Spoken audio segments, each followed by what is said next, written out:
Hello and welcome back to another episode of Ruining Your Childhood.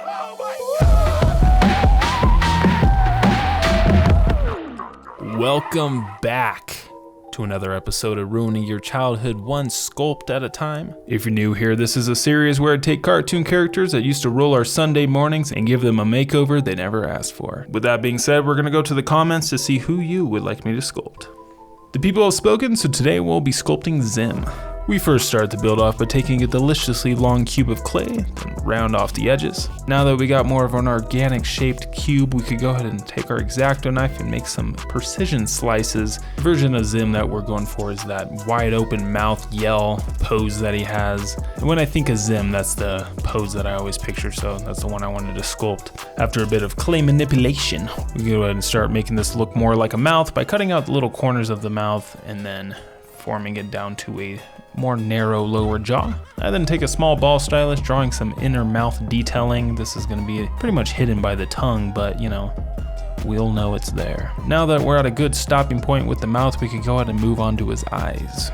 I went ahead and pre-baked a few different sized balls of clay that I sliced in half. He is going to be squinting one of his eyes, so one of those balls is going to be a little bit smaller than the other.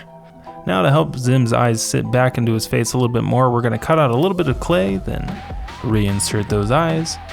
We're going to roll out some nice thin pieces of clay, laying those over top of the eyes. These are going to be his upper and lower lids. After a few slices here and a few slices there, I then just take the back end of my X-Acto knife, start to blend that in, then finish it off with a silicone sculpting tool. I take a little chunk of clay, adding that on top of his little squinted eye to help build up the eyebrow ridge. I also then add this little triangle piece here to kind of give it more of a furrow brow. I then take an assortment of different sculpting tools, working my way around his face, adding little details here, little details there, trying to make this thing look more realistic. We're really trying to make this guy look like he is an alien, nasty, wrinkly, disgusting. Alright, that's enough. Satisfied with my enwrinkling process, we could then start on his teeth. Now honestly, there's probably a much better way to go about this, but for some reason I thought this was the best idea. Basically, I just rolled out a flattened out piece of clay, sticking it under his gummel region, and take some silicone sculpting tools and just kind of mashed it up until I got these little teeth shaped. Now it did work, but I think looking back, I probably should have just pre-baked the teeth and then just inserted them. I don't know why. I was trying something new, I guess. Now that we got those teeth looking somewhat like teeth, we could go ahead and start on his nasty ass tongue. This thing is disgusting. I always thought it looked like a worm, but anyway, rolled out a little tapered piece of tapeworm with a little piece of wire sticking out at the end, and then I just stick that to the back of the throat. Moving on to his little antennae, I'm just gonna be using some pieces of wire with these little triangle slivers attached to the ends just to give them a little bit more interest. Now that I shaped those out into a couple of hockey sticks, we could insert them right above the eyeballs, and then he's off to the oven for his first bake. And with his head back and baked from the oven, we could go ahead and give that flick test to make sure it's nice and stiff. Went ahead and pre-drilled a hole off camera. That way we could insert a wire to keep his head on straight. Stick this little chunk of clay up that piece of wire that I inserted, rolling it to a nice taper. Once I was happy with the size and shape of that little tapered out piece, we could stick the head back on. I then take a silicone sculpting tool, drawing little lines that extend all the way around the body. And with those lines completely drawn, I went ahead and dipped the tip of my silicone sculpting tool into some isopropyl alcohol. Then using a downward motion, I kind of pulled the clay over top of itself to give it more of a layered look. As for Zim's collar, I just went ahead and took a cylinder piece of clay, then I tapered off one end, applying that to the top of the body. After a little size check to make sure everything looked good with the head on, we could then start on his backpack. Now Zim's backpack kind of resembles a turtle shell a little bit, so for this we're going to roll out a ball of clay, ovaling it out, slicing it in half, and then stick it to the back using some liquid Sculpey. Then we can start drawing the little circles that are on the back. Now I am not going to lie, I kind of shocked myself with how well these circles came out here. Look at that, insane. As for the straps of his backpack, they're pretty unique. They're these triangle shapes, so I thought that was kind of cool. After I got those pushed onto the body, we can then start on his arms. I went ahead and cut out the little pieces of wire that we just stick into the body. I do the same thing for the legs, making sure I leave a little bit extra on the bottom there, that way we could stick it into a base later. Moving back up to his arms, we're gonna go ahead and give him a nice thick coat of this liquid Sculpey and then kind of paint that around. This is gonna help the clay that I add onto it later to stick to the actual pole without it sliding off. And now that we got that pole all covered in that creamy goodness, we could go ahead and stick a piece of skin flap on that pole, cutting off the little excess bit, then going around it, mashing it in, slicing off the undercarriage, and then bringing it back in until we got ourselves some nice equal unison looking arms. With that, we can then move downstairs and start doing the exact same thing for the legs. Don't forget to hit the like button if you're enjoying the video so far. Now that Zim's arms and legs are all sleeved up, we can start adding his sleeve texture. I actually use this exact same technique for my bender video. I just took the back end of my X-Acto knife, working my way around the sleeve to add these little grooves. Speaking of bender, don't forget to leave a comment down below of who you guys would like to see next. As for his gloves, I went ahead and rolled out these little cone shapes that we're going to be attaching to the end of his arms. I did have the clay go up a little bit too high, so we're going to be cutting some of that off, then just sliding those little cone shapes down, and then doing the exact same thing for the other side. Now I didn't want to mess up his little fisticuffs, so we're going to just move to his boots real quick.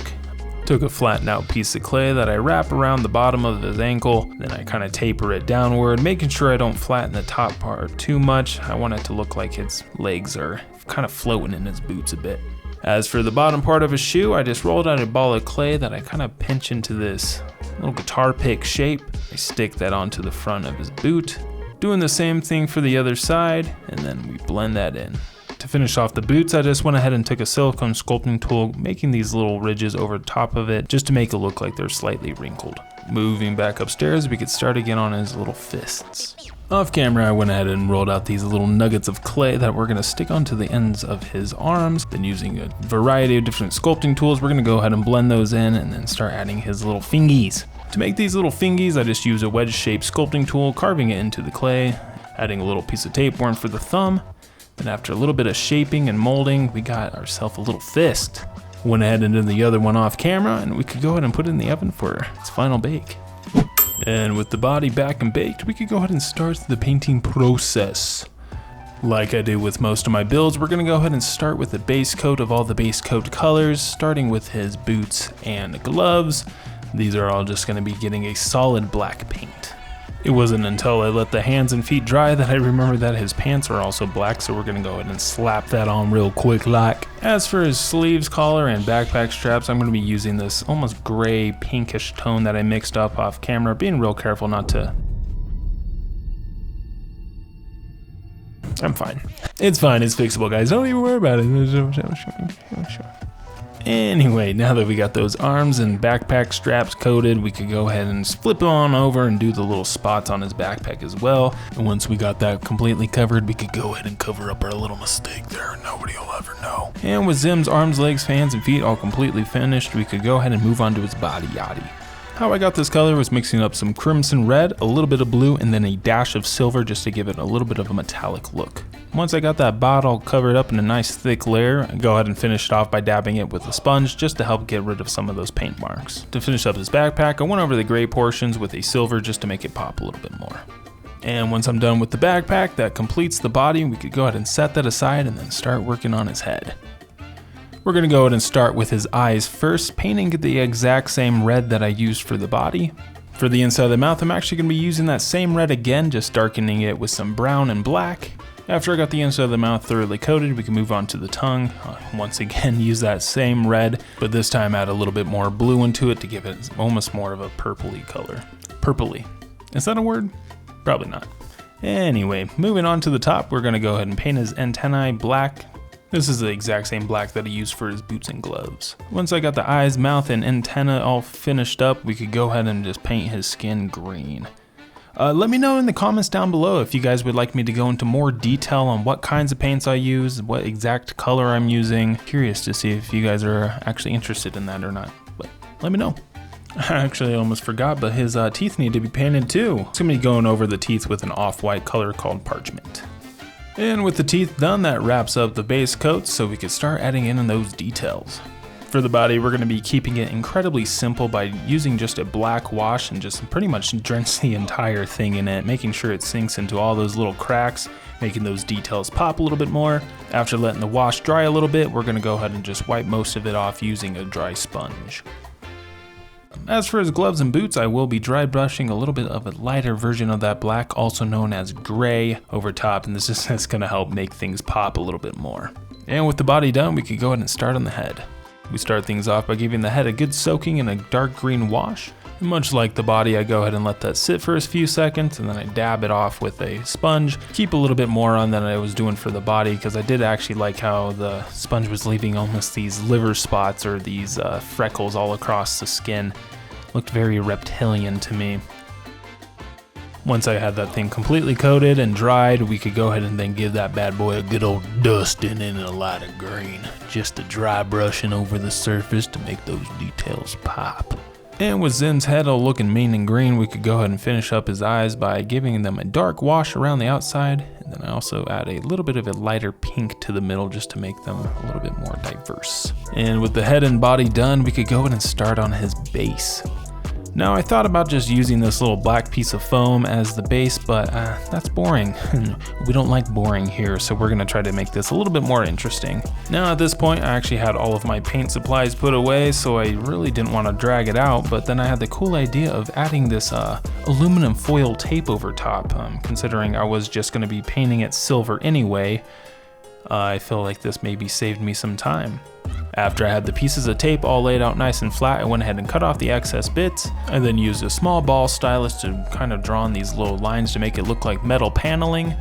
I then used that same ball stylus to go around the whole thing, adding these little divots to make that look like rivets. Once I got those rivets all in their position, that concludes the base. And with some last second surprise detailing and a little bit of assembly, we're on to those glamour shots.